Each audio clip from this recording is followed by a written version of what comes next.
Assalamualaikum warahmatullahi wabarakatuh. Assalamualaikum warahmatullahi wabarakatuh. Di kesempatan kali ini saya akan memberikan materi kuliah kewirausahaan tentang dasar-dasar atau konsep-konsep dasar kewirausahaan.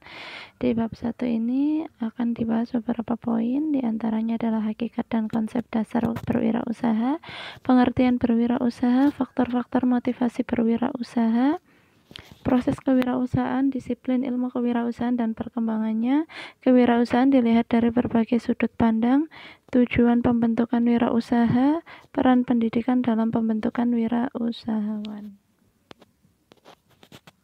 Ini adalah hakikat dan konsep dasar kewirausahaan, yaitu pada hakikatnya kewirausahaan adalah sifat, ciri, dan watak seseorang yang memiliki kemauan dalam mewujudkan gagasan inovatif dalam dunia nyata secara kreatif.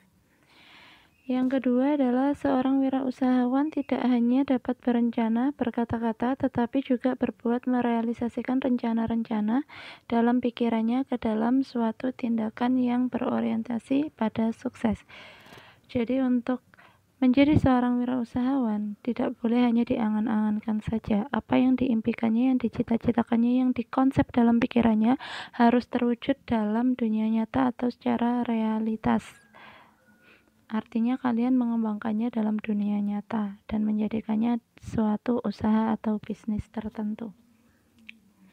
Yang ketiga, jiwa kewirausahaan ada pada setiap orang yang mempunyai perubahan, pembaharuan, kemajuan, dan tantangan apapun profesinya. Jadi kalian harus tetap punya semangat di sini, semangat untuk berubah, semangat untuk pembaharuan, kemajuan, dan kalian harus mau menghadapi tantangan apapun. Karena di setiap tantangan itu ada kunci kesuksesan untuk setiap individu atau setiap orang yang mau berusaha. Yang keempat, ini ada 6 hakikat penting kewirausahaan. Kewirausahaan adalah suatu nilai diwujudkan dalam perilaku yang dijadikan sumber daya, tenaga, penggerak, tujuan, siasat, kiat, proses, dan hasil bisnis. Menurut Ahmad Sanusi 94. Yang berikutnya, kewirausahaan adalah satu nilai yang dibutuhkan untuk memulai sebuah usaha dan mengembangkan usaha, yang dikemukakan oleh Soeharto Prawiro tahun 97. Yang ketiga, kewirausahaan adalah suatu proses dalam mengerjakan sesuatu yang baru, kreatif, dan berbeda atau inovasi yang bermanfaat dalam memberikan nilai lebih.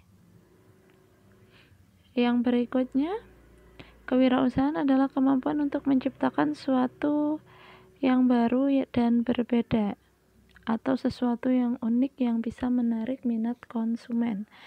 Yang berikutnya, kewirausahaan adalah suatu proses penerapan kreativitas dan keinovasian dalam memecahkan persoalan dan menemukan peluang untuk memperbaiki kehidupan usaha. Yang keenam, kewirausahaan adalah usaha menciptakan nilai tambah dengan jalan mengkombinasikan sumber-sumber melalui cara-cara baru dan berbeda untuk memenangkan persaingan. Jadi di sini tetap ada nilai kompetitifnya ya. Kompetitif untuk menjadi yang terbaik, menjadi pemenang, dan menjadi sukses karenanya. Jadi di sini kalian harus menghadapi persaingan, memberikan sesuatu yang unik dalam persaingan tersebut, dan akhirnya memenangkan suatu persaingan. Ini pengertian wirausaha. Di minggu kemarin sudah saya jelaskan sedikit tentang kewirausahaan, jadi saya skip dulu untuk pengertiannya. Ini juga pengertiannya menurut beberapa ahli atau tokoh. Ini juga tentang pengertian, jadi saya skip. Ini adalah proses kewirausahaan. Jadi ada 3 faktor yang mempengaruhi munculnya inovasi. Yang pertama adalah lingkungan, keluarga, organisasi. Jadi 3 faktor itu yang bisa memberikan ide kreatif atau perubahan pada diri kalian.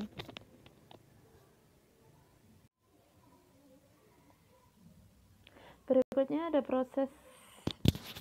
ada proses kewirausahaan.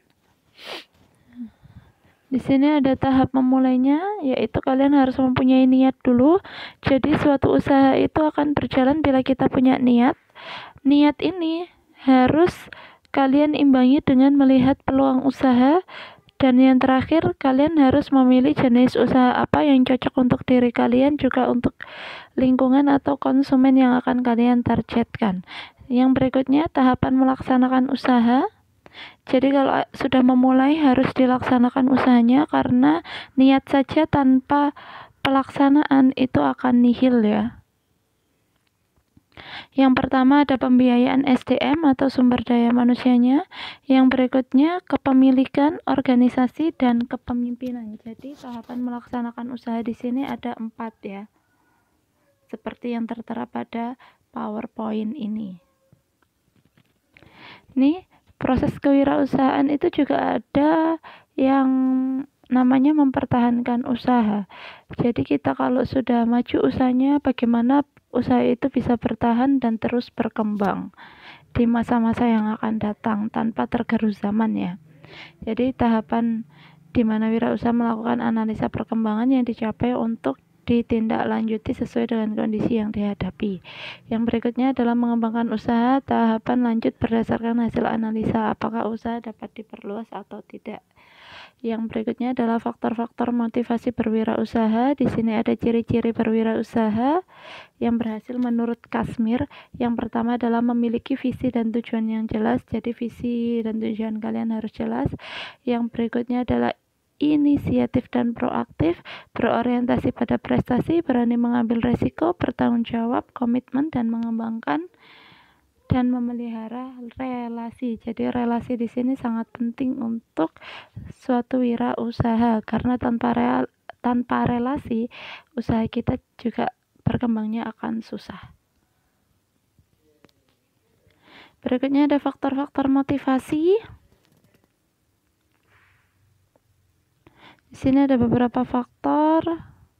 Yang pertama, usaha yang dilakukan. Yang berikutnya adalah dasar bisnis, sikap sempurna, modal yang cukup, mengelola keuangan, mengatur waktu, terus satisfying customer by providing quality product. Terus yang berikutnya adalah strategi, membuat aturan. Ini adalah disiplin ilmu kewirausahaan dan perkembangannya. Jadi di dalam teori ekonomi, studi kewirausahaan ditekankan pada identifikasi peluang yang terdapat pada peran serta membahas fungsi inovasi dari wirausaha dalam menciptakan kombinasi sumber daya ekonomis sehingga mempengaruhi ekonomi agregatnya. Yang berikutnya, studi kewirausahaan meneliti karakteristik kepribadian wirausaha, ilmu psikologi. Kemudian penelitian ditekankan pada pengaruh dari lingkungan sosial dan kebudayaan dalam pembentukan masyarakat wirausaha atau ilmu sosiologi. Menurut Ray dan Ranah Rachandran tahun 96 menandaskan, walau terdapat perbedaan sudut pandang penelitian yang dilakukan ahli ekonomi, psikologi, dan sosiologi, harus tetap berpijak pada kegiatan kewirausahaan serta sebab akibatnya pada tingkat mikro dan makro. Mohon maaf ya, saya sedikit flu.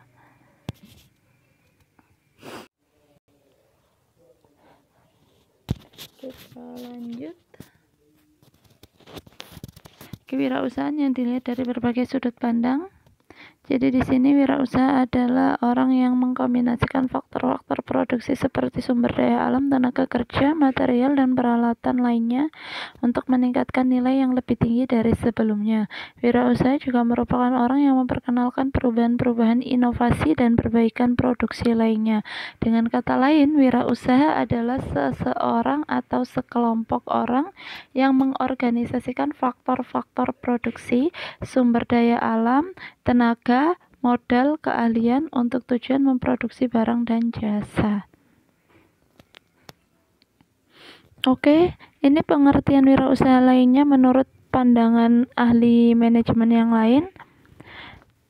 Yang intinya tetap sama, yaitu kita harus kreatif, inovatif, dan mampu memberdayakan semua sumber yang ada, baik itu sumber daya SDM-nya, keuangan, material, tenaga kerja, dan lain-lainnya.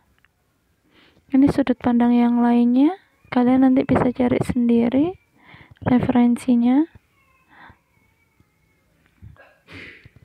Berikutnya, sudut pandang yang lain menurut psikologis dan pemodal. Ini kita masuk ke tujuan pembentukan kewirausahaan ya. Jadi tujuannya adalah seseorang merasa adanya kekurangan dalam dirinya dan berusaha untuk mengatasinya. Ini yang awal sekali niatan untuk memunculkan suatu usaha atau bisnis. Yang kedua adalah pengambilan keputusan menjadi wirausaha.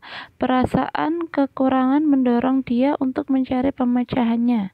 Yang berikutnya goal directed behavior. Keputusan menjadi wirausaha diambil dengan tujuan memecahkan masalah kekurangan.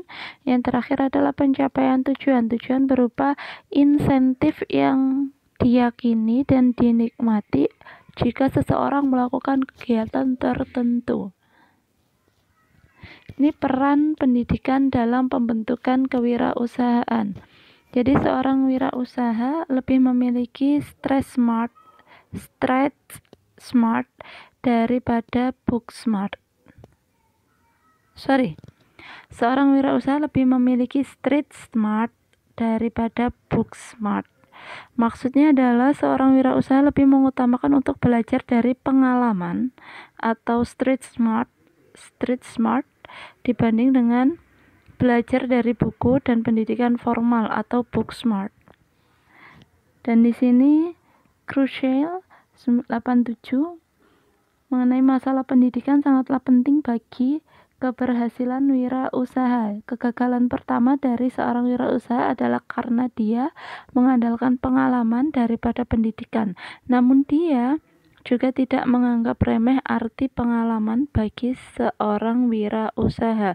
Baginya sumber kegagalan kedua adalah jika seorang wirausaha hanya bermodalkan pendidikan tapi miskin pengalaman lapangan.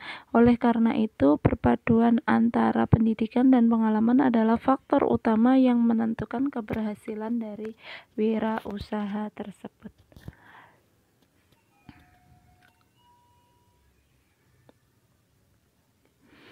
Oke, berikutnya menurut ahli yang lain, jika dibandingkan dengan tenaga lain, tenaga terdidik S1 memiliki potensi lebih besar untuk berhasil menjadi seorang wirausaha karena memiliki kemampuan penalaran yang telah berkembang dan wawasan berpikir yang lebih luas.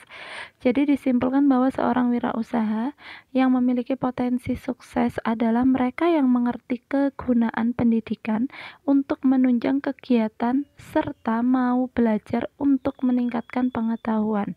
Lingkungan pendidikan dimanfaatkan oleh wirausaha sebagai sarana untuk mencapai tujuan. Pendidikan di sini berarti pemahaman suatu masalah yang dilihat dari sudut keilmuan dan teori sebagai landasan berpikir. Baik, sekian presentasi dari saya. Kurang lebihnya saya mohon maaf. Semoga ini bermanfaat untuk kalian dalam pengembangan usaha atau berwirausaha ke depannya setelah lulus. Saya sampaikan terima kasih atas perhatiannya. Wassalamualaikum warahmatullahi wabarakatuh.